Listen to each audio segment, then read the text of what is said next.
मंडळी, आज आपण कुबेरा या सिनेमाबद्दल बोलणार आहे।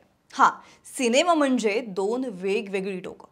पहिलं म्हणजे श्रीमंत लोकांच्या ऐशोआरामाचं आणि दुसरं म्हणजे थेट रस्त्यावरच्या भिकाऱ्याच्या जगण्याचं। केवळ या दोन टोकात उलगडलेली ही गोष्ट पोहोचते एका बड्या उद्योगपतीकडे। नीरज मित्रा असं त्याचं नाव। नीरज मित्रा नावाच्या उद्योगपतीची बंगालच्या उपसागरात सापडलेल्या तेलाच्या साठावरती नजर पडते। हजारो कोटींचं तेल त्याला हवं असतं। पुढे तो सगळा साठा एकट्याच्या घशात घालवण्यासाठी त्याचा सगळा खटाटोप सुरू होतो। यासाठी तो काही राजकीय मंडळी, सरकारी अधिकारी, मोठमोठे लोक यांना आपल्या बाजूला करतो। यात येतो नागार्जुन म्हणजेच दीपक तेज। दीपक म्हणजे एकेकाळचा सरळ मार्गी सीबीआय अधिकारी, पण सध्या तुरुंगात असलेला। नीरज त्याला बाहेर काढतो आणि ब्लॅक मनी व्हाईट करण्यासाठी हाताशी धरतो। दीपक हा एकेकाळी सरळ मार्गी, सच्चा देशभक्त असलेला सीबीआय अधिकारी, पण परिस्थितीच्या रेट्याला बळी पडून नीरजसाठी काम करत असतो। हे काम करत असताना त्यांना प्रश्न पडतो की एवढा मोठा पैसा व्हाईट कसा करायचा। यासाठी नीरज 4 माणसं निवडतो, अशी माणसं जी कायमच दुसऱ्यांच्या तुकड्यावरती जगत आली आहेत असं त्यांना म्हणायचं असतं। ही 4 माणसं म्हणजे भिकारी। यात 4 भिकाऱ्यांमध्ये असतो देवा। देवा म्हणजे धनुष।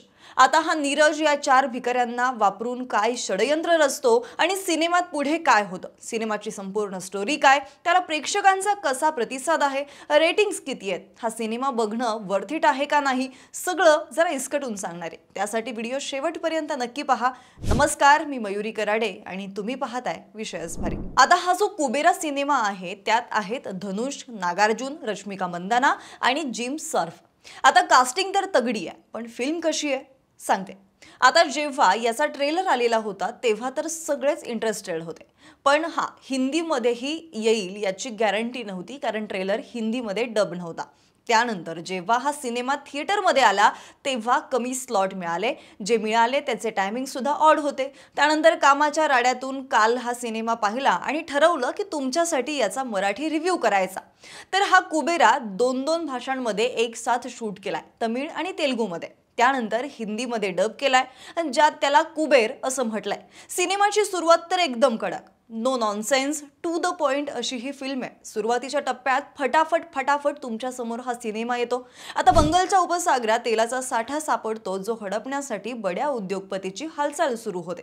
यात इतका मोठा साठा हाती लागतो ज्यातून हजारो, लाखो, करोडो रुपये मिळू शकतात। त्यामुळे नीरज मित्रा नावाचा उद्योगपती एका रात्रीत सगळ्या राजकीय मंडळींची सेटिंग लावतो। यात कोणाला मारायचंय त्याला मारा, जेवढी बातमी दाबता येईल तेवढी दाबा, पण कॉन्ट्रॅक्ट फक्त मलाच मिळालं पाहिजे असं तो सगळ्यांना म्हणतो। यानंतर राजकारणी म्हणतात, आम्हाला 1 लाख कोटी द्या तरच आम्ही हे काम करू। पुढे ठरलं तर असं म्हणत सिनेमा पुढे सरकतो। आता त्याच्या पुढे काय होईल हे मात्र मी तुम्हाला सांगू शकत नाही। एवढं मात्र नक्की सांगू शकते की हा संपूर्ण सिनेमा पैशांभोवती फिरतो। पैशांसाठी मोठमोठ्या पदांवरती असलेली लोक कशी खाटकन बदलतात हेच हा सिनेमा सांगतो। मंडळी, आजकाल साऊथचे सिनेमे धूम ठोकत आहेत, पण बऱ्याच वेळा ते OTT वरतीच धडकतात। पण हा सिनेमा मात्र थिएटरात गोंधळ घालणार आहे। ट्रेलर काही दिवसांपूर्वीच आला आणि धनुषच्या नावामुळे त्याची सगळीकडे चर्चा झाली। यातली स्टोरी जरा सरळ वाटते सुरुवातीला, पण जेव्हा तुम्हाला समजतं की हे सगळं एका भिकाऱ्याच्या नजरेतून घडतंय तेव्हा मात्र हृदय हलतं। काही दृश्य तर थेट हृदय पोखरतात।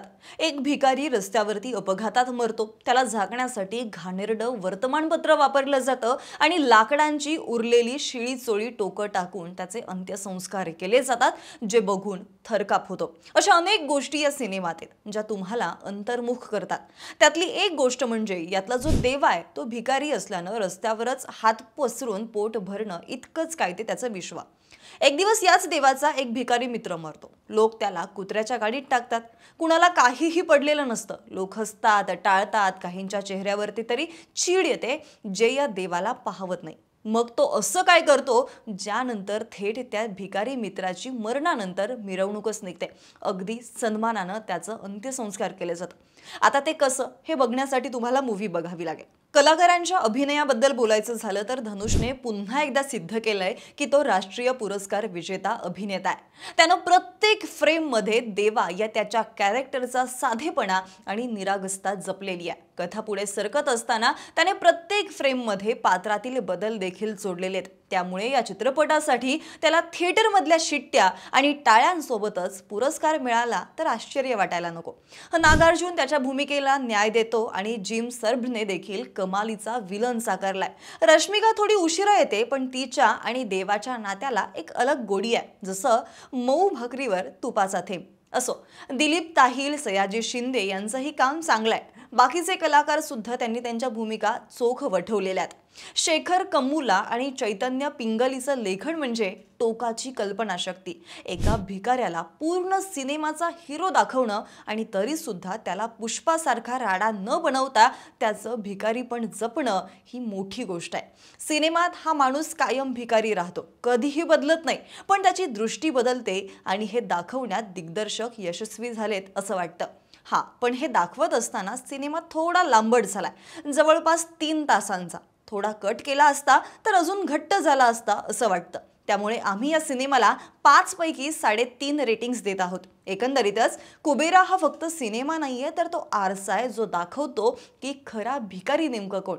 हा सिनेमा धनुषच्या करिअरमधला अव्वल सिनेमा आहे. समाजाच्या तळाशी राहणाऱ्यांचं जग दाखवताना ते अंगावरती काटा आणतं. त्यामुळे तुम्ही एकदा तरी हा सिनेमा थिएटरमध्ये नक्की जाऊन बघा. तुमचं विचार विश्व नक्की बदलेल आणि मग पुन्हा कधीही मंदिराबाहेर एखाद्या भिकाऱ्याला पाहून सहज नजरेआड केलं जाणार नाही, एवढं मात्र नक्की. बाकी हा रिव्ह्यू तुम्हाला कसा वाटला कमेंट करून नक्की कळवा आणि आणखी कुठल्या सिनेमाचा रिव्ह्यू तुम्हाला ऐकायला आवडेल त्याचेही सल्ले अवश्य द्या. सोबतच हा व्हिडिओ आवडला असेल तर व्हिडिओला लाईक करा, शेअर करा आणि आपल्या विश्वास भारीच्या या YouTube चॅनलला सबस्क्राईब करायला सुद्धा विसरू नका. धन्यवाद.